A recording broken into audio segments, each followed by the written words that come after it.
Bismillahirrahmanirrahim. Assalamu alaikum students. This is Humaira Bashir and you are watching Epic Words.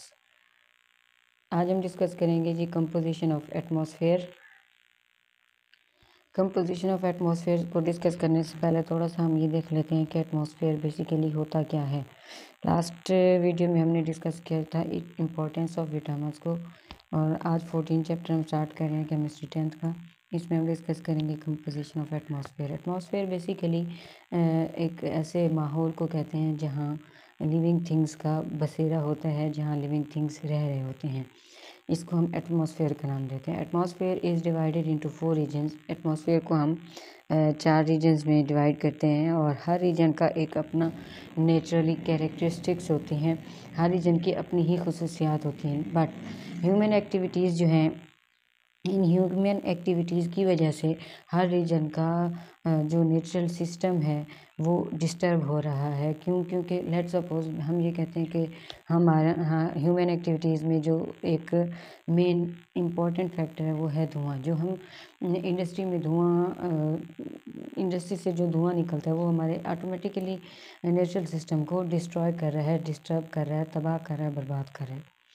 But in human activities के बदौलत भी atmosphere जो है वो Aahista Aahista gradually change होता जा रहा है।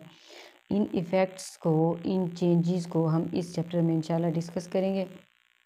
और ये जो चेंजेस हो रही हैं इनको बहुत सारी लॉट ऑफ एफर्ट्स हैं वर्ल्ड वाइड, जो कि पोल्यूशन काज करने को रोकने की कोशिश कर रही हैं। आज हम देखेंगे कंपोजिशन ऑफ एटमॉस्फेयर बेसिकली होता क्या है। Atmosphere is the envelope of different gases around the earth.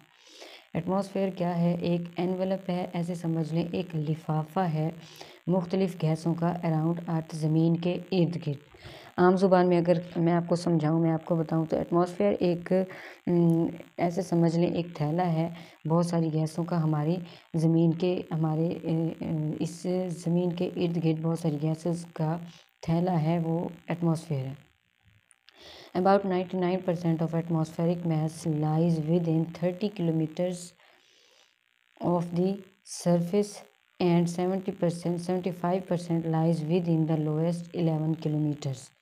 इसका मतलब ये है कि वो ये कहता है कि हमारे एटमॉस्फेयर का जो 99% है उसमें जो मैस है वो नियर अबाउट 30 किलोमीटर्स हमारी सरफेस के अंदर जाके होता है, और बाकी जो 75% होता है वो लोएस्ट होता है 11 किलोमीटर्स, यानी इतना नीचे जाता है 11 किलोमीटर्स के।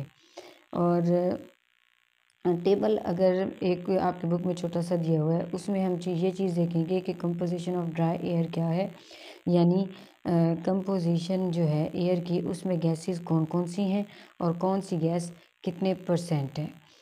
अगर हम गैस को देखें तो बेसिकली जो हमारी ड्राई एयर है, उस ड्राई एयर में 4 गैसेस होती हैं, 4 गैसेस होती हैं: नाइट्रोजन, ऑक्सीजन, आर्गन और कार्बन डाइऑक्साइड। नाइट्रोजन जो है ये 78.9% वॉल्यूम, यानी नाइट्रोजन जो हमारी ड्राई एयर में मौजूद होता है वो 78% है। ऑक्सीजन हमारी एयर में 20% है। आर्गन जो है ये 0.93% होता है, और कार्बन डाइऑक्साइड का वॉल्यूम 0.3% होता है हमारे ड्राई एयर में। और सनलाइट जो है, सनलाइट अगर देखें तो ये शॉर्ट वेवलेंथ रेडिएशन होती है, इसकी सोलर एनर्जी एब्जॉर्ब करता है अर्थ सरफेस, और ये ट्रांसफ़र करेगा वो जो अर्थ सरफेस है हीट के अंदर, तो वो एनर्जी जो है वो क्या हो जाएगी, एब्जॉर्ब करेगा, और हमारी जो अर्थ है वो ऑटोमेटिकली हीट अप होगी, गर्म होगी। It's all about composition of air, nitrogen, oxygen, argon और कार्बन डाइऑक्साइड। और एक चीज़ मैं आपको मेंशन करती चलूँ, बताती चलूँ, अकॉर्डिंग टू एग्ज़ाम्स ये मोस्टली शॉर्ट क्वेश्चन में पूछ लेते हैं कि nitrogen, oxygen, argon, carbon dioxide कितने % होते हैं हमारे ड्राई एयर की कंपोजिशन में। और समटाइम MCQs भी आ जाता है कि nitrogen gas is present in air. आगे ऑप्शन दे देता है वो, A option 78.09%, B option 75%, C option 60%, इस तरह करके वो MCQs भी मोस्टली एग्ज़ाम्स में पूछ लेते हैं। It's all about composition of atmosphere.